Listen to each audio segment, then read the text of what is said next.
Okay, so down in here we've got heater hose right there by that red thing here. Down in, let's see if I can wiggle it. This guy, gotta change that. And this top one, gotta change that, which that goes to a T-fitting, I'm assuming. Part of the radiator hose.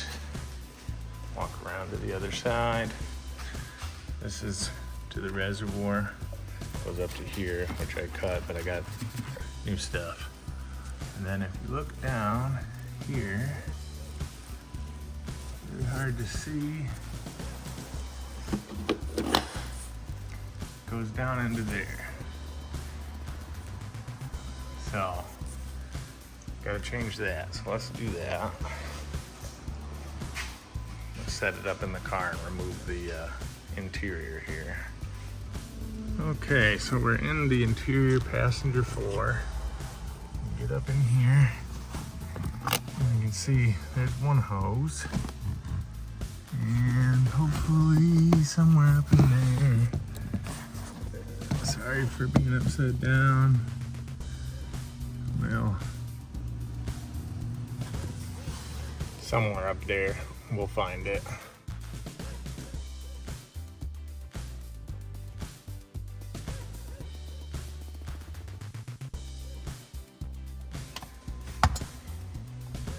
Another situation where the hose clamp was facing that way and you couldn't get to the top.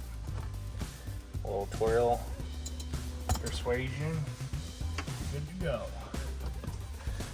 Shouldn't be any coolant in there, but just in case, go get some towels.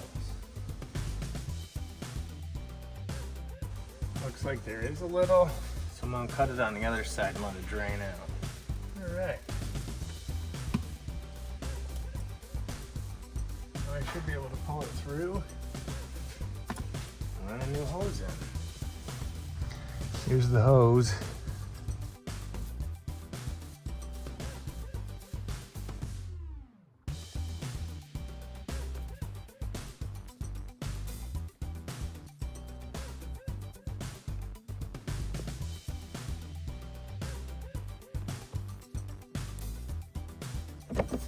I bought a lot of extra hose because I'm rerouting it so that it doesn't hit the exhaust.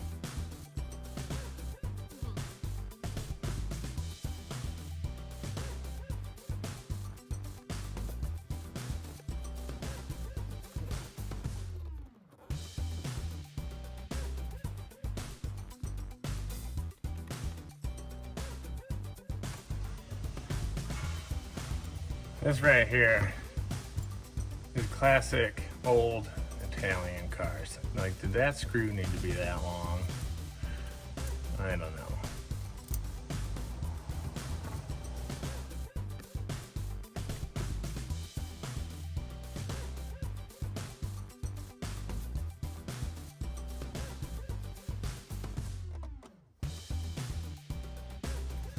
Interesting valve. That right there is the on-off switch for the heat. You can kind of see another hose clamp there. Sorry for the shaky camera. But that's the other hose. So let's get her out of there.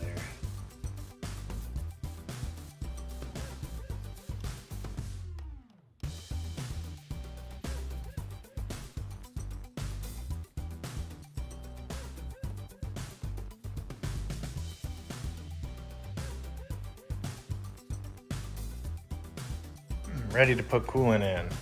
This is an airlift tool, it's called. It's a brand. Basically, it's gonna hook shop air up to this and spray into a bucket, which creates a vacuum in here on the system. And then you hook this one up, you disconnect this one, hook this one up. It'll suck the Mountain Dew out of here. So it should be good.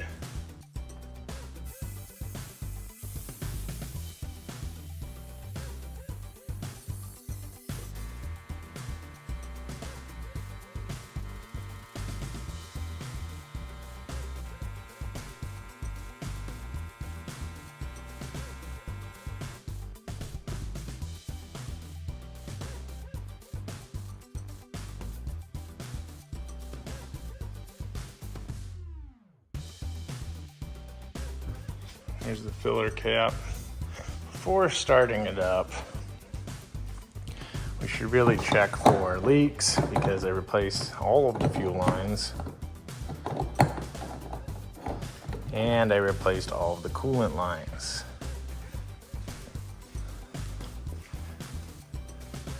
Coolant filled, you can see it's kind of a bubble. Everything is cleared around there. It's tight, but it's cleared. The only thing that's close is this brake line there. Routed everything around, intake and all of the spaghetti.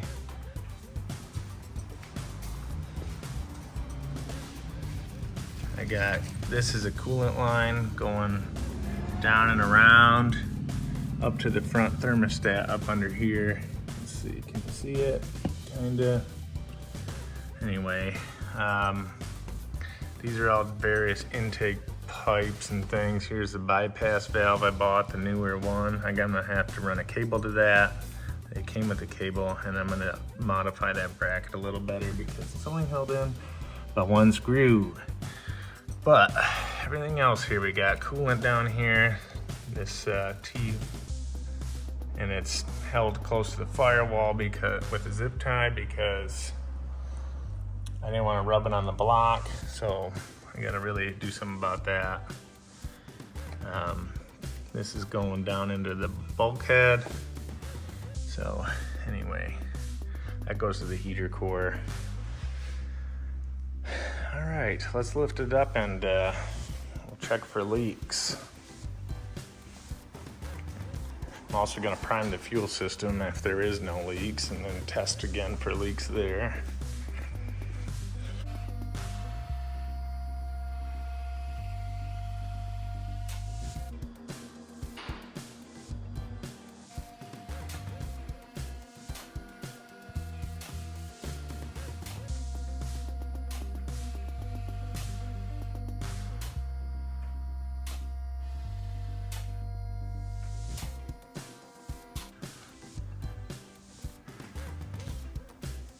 Coolant back here.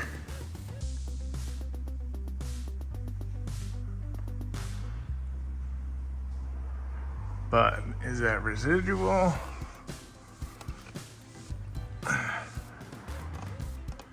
Not so sure. So far, it looks good. My thing here, sorry for the light, it's hard to do all this multitasking. That's looking good, nice and sealed. You got no drips up there. This good old Google phone, you know, or I mean Apple phone. All right, so the fuel lines, they run this hard line here. It's a little oily. It goes up there and go all the way back here. I have it in another video. At some point I'll edit it all. But up there is the tank. And it looks like no leaks. So that's good. Let's prime the system and check again. After this, I try to start the car to prime the fuel system and get the coolant going, and it doesn't work out well. I'll address this in another video.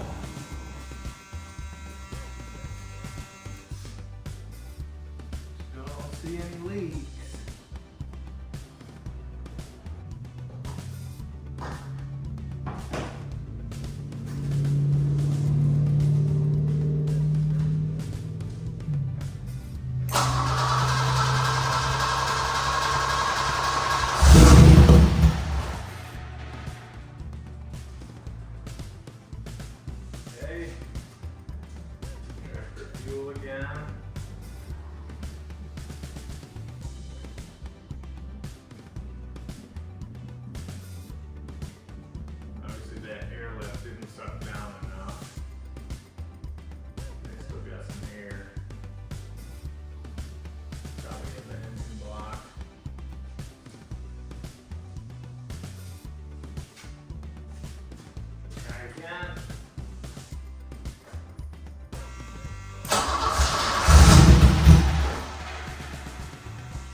This goes on for about a half hour.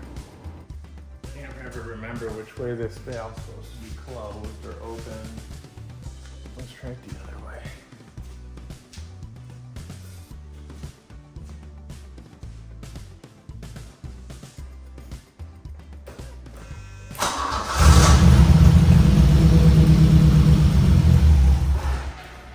Unfortunately for me, it was going to take a lot longer to figure this out.